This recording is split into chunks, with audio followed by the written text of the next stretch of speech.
Hello everyone, నేను ఇప్పుడు MSME survey and support app ఎలా యూజ్ చేయాలి, ఇందులో ఏ మాడ్యూల్స్ ఉంటాయి అన్నది మీకు క్లియర్గా ఎక్స్ప్లెయిన్ చేస్తాను. నేను ఇప్పుడు ఒక టెస్ట్ లాగిన్ యూజ్ చేసి మీకు లాగిన్ అయి చూపిస్తానండి. అండ్ మీరు ఈ యాప్ యూజ్ చేసేటప్పుడు లొకేషన్ అనేది తప్పనిసరిగా ఆన్ చేసుకోవాలి. ఎందుకు అంటే లాటిట్యూడ్ అండ్ లాంగిట్యూడ్ క్యాప్చర్ చేయడం జరుగుతుంది. అందుకు లొకేషన్ అనేది తప్పనిసరిగా ఆన్ చేసుకోవాలి. నేను ఇప్పుడు ఒక టెస్ట్ లాగిన్ యూజ్ చేసి మీకు ఈ యాప్ని ఎలా యూజ్ చేసి ఒక ఇండస్ట్రీని ఎలా సర్వే చేయాలి అన్నది క్లియర్గా ఎక్స్ప్లెయిన్ చేస్తాను. ఫస్ట్ మీకు ఇచ్చిన లాగిన్ డీటెయిల్స్తో లాగిన్ అవ్వాలండి. లాగిన్ అయిన వెంటనే మీకు ఇలా డిఫరెంట్ సెక్షన్స్ కనిపిస్తాయి. Like new unit details, in progress unit details, submitted details, return back details ఇలా కనిపిస్తాయి. మీరు కొత్తగా యూనిట్ని సర్వే చేసుకోవాలి అంటే న్యూ యూనిట్ డీటెయిల్స్ అన్నది క్లిక్ చేయాలి. లేదు ఒక యూనిట్ని మీకు హాఫ్లో సగం ఫిల్ చేసి ఉన్నారు అంటే అది ఇన్ ప్రోగ్రెస్లో ఉంటుందండి. అండ్ అలానే అన్ని స్టెప్స్ సబ్మిట్ చేస్తే అది సబ్మిటెడ్ డీటెయిల్స్లో ఉంటుంది. నేను యాజ్ ఆఫ్ నో ఒక న్యూ యూనిట్ డీటెయిల్స్ని క్లియర్గా ఎక్స్ప్లెయిన్ చేస్తాను. న్యూ యూనిట్ డీటెయిల్స్ క్లియర్గా ఎక్స్ప్లెయిన్ చేస్తానండి. ఇందులో ఫస్ట్ క్లిక్ చేయగానే మీకు ఎంటర్ప్రైజ్ డీటెయిల్స్ అనే సెక్షన్ ఉంటుంది. అందులో ఫస్ట్ క్వశ్చన్ వచ్చేసి do you have Udyam registration number. ఆ యూనిట్ హోల్డర్ని మీరు అడగాల్సి ఉంటుంది, ఉద్యమ్ రిజిస్ట్రేషన్ నంబర్ ఉందా లేదా అని చెప్పి. ఉంది అంటే ఎస్ అని చెప్పి సెలెక్ట్ చేసుకోవాలి, లేదు అంటే నో అని చెప్పి సెలెక్ట్ చేసుకోవాలి. నేను ఉంది అని ఎస్ అని సెలెక్ట్ చేసుకున్నప్పుడు నెక్స్ట్ క్వశ్చన్ వచ్చేసి ఉద్యమ్ రిజిస్ట్రేషన్ నంబర్. ఆ యూనిట్ యొక్క ఉద్యమ్ రిజిస్ట్రేషన్ నంబర్ అడగాలండి. ఉంటే ఆ ఉద్యమ్ రిజిస్ట్రేషన్ నంబర్ అన్నది మనం ఎంటర్ చేయాలి. అండ్ మీరు గుర్తుపెట్టుకోవాల్సింది ఏంటంటే ఏ డీటెయిల్స్ ఎంటర్ చేసినా అది ఎగ్జాక్ట్ కరెక్ట్ డీటెయిల్స్ అని ఎంటర్ చేయాలండి. నెక్స్ట్ క్వశ్చన్ వచ్చేసి do you have a pan card. ఆ పాన్ కార్డ్ ఉందా లేదా అని చెప్పి అడగాలి. పాన్ కార్డ్ ఉంటే ఎస్ అని చెప్పి సెలెక్ట్ చేసుకోవాలి, లేదు అంటే నో అని చెప్పి సెలెక్ట్ చేసుకోవాలి. నెక్స్ట్ క్వశ్చన్ వచ్చేసి టైప్ ఆఫ్ కాన్స్టిట్యూషన్. అది ఏ టైప్ ఆఫ్ కాన్స్టిట్యూషన్ ఆ యూనిట్ అన్నది అడగాలండి. ఎదర్ అది సోల్ ప్రొప్రైటర్షిప్పా, లేకపోతే పార్ట్నర్షిప్పా, లేకపోతే ప్రైవేట్ లిమిటెడ్ కంపెనీయా, పబ్లిక్ లిమిటెడ్ కంపెనీయా, అది దేని కింద వస్తుందో, ఏ టైప్ ఆఫ్ కాన్స్టిట్యూషన్ కింద వస్తుందో అది అడిగి నేను సెలెక్ట్ చేసుకోండి. నేను as of now sole proprietorship వస్తుంది కాబట్టి సోల్ ప్రొప్రైటర్షిప్ అని చెప్పి సెలెక్ట్ చేసుకున్నానండి. Next name of the enterprise. Enterprise యొక్క నేమ్ ఎంటర్ చేయాలి.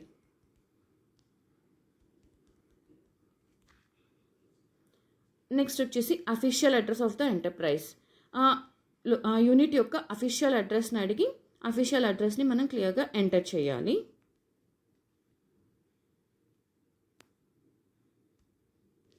ఫస్ట్ వచ్చేసి ఫ్లాట్ ఆర్ డోర్ నెంబర్ అండి, ఆర్ బ్లాక్ నెంబర్ అది ఎంటర్ చేయాలి. అలానే name of the premises or the building.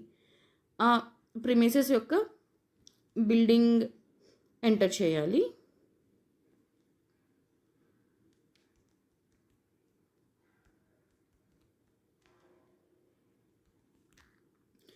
అని ఏ బ్లాక్ నెంబర్ అండి, అది ఏ బ్లాక్ అయితే ఆ బ్లాక్ నెంబర్ ఎంటర్ చేయాలి. అలానే నెక్స్ట్ క్వశ్చన్ వచ్చేసి road or street or lane. అది ఏ road or street or lane అన్నది ఎంటర్ చేయాలి.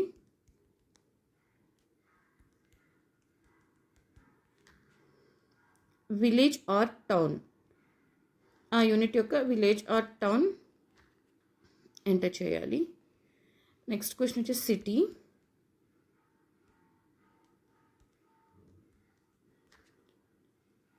అలానే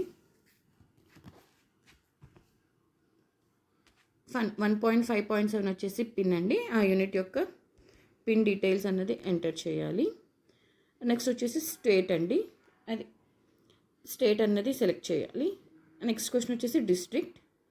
అది ఏ డిస్ట్రిక్ట్ కింద వస్తుందో ఆ డిస్ట్రిక్ట్ అన్నది సెలెక్ట్ చేయాలండి. ఇంతటితో మనం అఫీషియల్ అడ్రస్ డీటెయిల్స్ ఫిల్ చేస్తాము. నెక్స్ట్ క్వశ్చన్ వచ్చేసి రిజిస్టర్డ్ అడ్రస్ అండి. ఇక్కడ రిజిస్టర్డ్ అడ్రస్ అంటే ఆ యూనిట్ ఎక్కడైతే రిజిస్టర్ అయిందో రిజిస్టర్డ్ అడ్రస్ ఏదైతే ఉందో ఆ రిజిస్టర్డ్ అడ్రస్ అన్నది మనం సబ్మిట్ చేయాల్సి ఉంటుంది. అండ్ ఇక్కడ మీకు క్లియర్గా ఇంకొక చెక్ బాక్స్ అడుగుతున్నామండి, registered address and official address సేమా అని. ఒకవేళ ఆ యూనిట్కి registration address as well as official address same ఉంటే మీరు చెక్ బాక్స్ టిక్ చేస్తే సరిపోతుందండి. మళ్ళీ అడ్రస్ ఏమి కంప్లీట్గా ఫిల్ చేయక్కర్లేదు. ఒకవేళ ఆ యూనిట్ యొక్క registered address and official address వేరు అయితే మీకు మళ్ళీ క్లియర్గా ఆ చెక్ బాక్స్ క్లిక్ చేయకుండా క్లియర్గా మళ్ళీ సిమిలర్ అన్ని డీటెయిల్స్ ఫిల్ చేయాల్సి ఉంటుందండి. లైక్ ఫ్లాట్, నేమ్, బ్లాక్, ఇందాక ఏవైతే డీటెయిల్స్ ఫిల్ చేసామో సిమిలర్గా అన్ని డీటెయిల్స్ ఫిల్ చేయాల్సి ఉంటుంది. ఒకవేళ సేమ్ అయితే మీరు ఈ చెక్ బాక్స్ క్లిక్ చేస్తే సరిపోతుందండి. అలానే same as name of the enterprise, name of the unit or the plant మళ్ళీ అడుగుతున్నా అండి. అది కూడా same as per registration address same అయితే అది కూడా మీరు క్లిక్ చేస్తే మళ్ళీ యూనిట్ నేమ్ ఏమీ ఎంటర్ చేయక్కర్లేదండి. లేదు అంటే మళ్ళీ name of the unit of the plant అన్నది మళ్ళీ ఎంటర్ చేయాల్సి ఉంటుంది.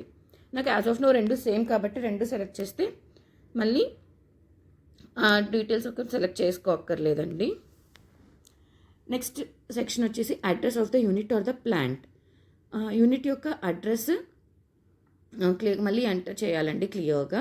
ఒకవేళ అది కూడా సేమ్ యాజ్ అఫీషియల్ అడ్రస్ అయితే మీరు చెక్ బాక్స్ క్లిక్ చేస్తే ఇంకా డీటెయిల్స్ ఏమి ఎంటర్ చేయక్కర్లేదండి, అది ఆటో ఫిట్ చేసుకుంటుంది.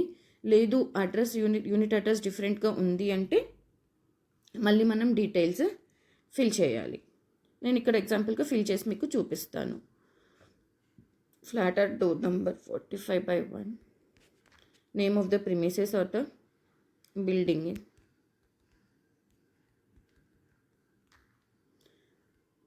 బ్లాక్ నంబర్ తీసుకోవాలండి, road or street,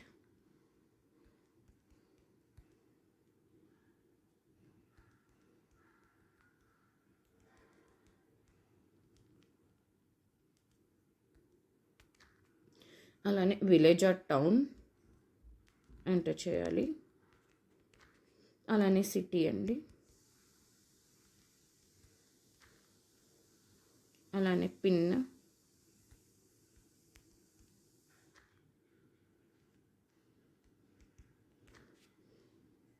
next state select చేసుకోవాలి, అలానే డిస్ట్రిక్ట్ సెలెక్ట్ చేసుకోవాలి. అండ్ ఇక్కడ మీకు క్లియర్గా యాడ్ మోర్ ప్లాన్ డీటెయిల్స్ అన్న సెక్షన్ ఉందండి. ఒక యూనిట్ హోల్డర్కి మల్టిపుల్ ప్లాన్స్ ఉంటే ఇక్కడ మల్టిపుల్ ప్లాన్ డీటెయిల్స్ కూడా ఎంటర్ చేయాలండి. అప్పుడు యాడ్ మోర్ అన్నప్పుడు మీకు సిమిలర్గా ఇంకొక ప్లాంట్ నేమ్ అడుగుతుంది, like plant name, plant address అవన్నీ. అలా ఎన్ని యూనిట్స్ ఉంటే ఆ యూనిట్ హోల్డర్కి అన్ని యూనిట్ డీటెయిల్స్ ఇక్కడే మనం క్యాప్చర్ చేయాల్సి ఉంటుంది. యాజ్ ఆఫ్ నో నాకు ఒక యూనిటే ఉంది కాబట్టి నేను ఇది యాడ్ మోర్ అని క్లిక్ చేయట్లేదు. మీరు క్లియర్గా యూనిట్ హోల్డర్కి ఎన్ని యూనిట్స్ ఉన్నాయి, ఎన్ని ఇండస్ట్రీస్ ఉన్నాయి అని చెప్పి క్లియర్గా కనుక్కొని ఒకవేళ మల్టిపుల్ యూనిట్స్ ఉంటే అక్కడ యాడ్ మోర్ అని చెప్పి మల్టిపుల్ యూనిట్ ప్లాన్ డీటెయిల్స్ అన్నది మీరు ఎంటర్ చేసుకోవాల్సి ఉంటుంది. నెక్స్ట్ క్వశ్చన్ వచ్చేసి లాటిట్యూడ్ లాంగిట్యూడ్ అండి. నేను ఇందాక చెప్పినట్టు లొకేషన్ ఆన్లో పెట్టుకుంటే మీకు ఈ లాటిట్యూడ్ లాంగిట్యూడ్ అన్నది ఈజీగా క్యాప్చర్ అవుతుంది.